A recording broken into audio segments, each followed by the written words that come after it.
Alam niyo na ba ang susunod niyong destinasyon? Halina sa Negros Museum!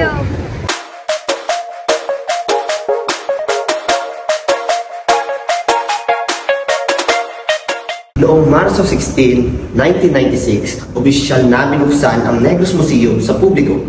Ang gusali ay isang makasaysayang neoklasikal na estruktura na itinayo noong 1925.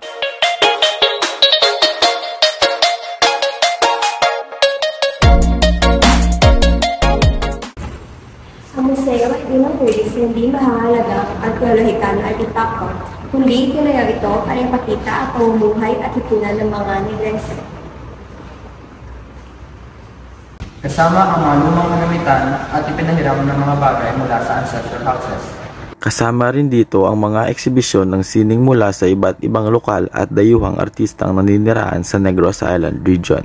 Mayroong ding mga pagsasanay at seminar sa sining na isinasagawa sa loob ng museo. Ang Negros Museum ay tinuturing unang museum pangkalateryan sa Pilipinas na hindi lamang nakatuon sa mahalagang artepakto at kasaysayan ng Negros, Kundi pati na rin sa makabagong lokal na gawang sining ng artista lokal.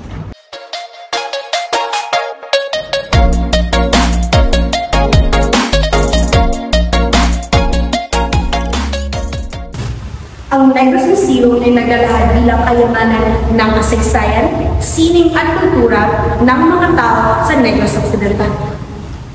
Kung gusto niyo pa makilala ng lubos ang Negros Occidental, tara na!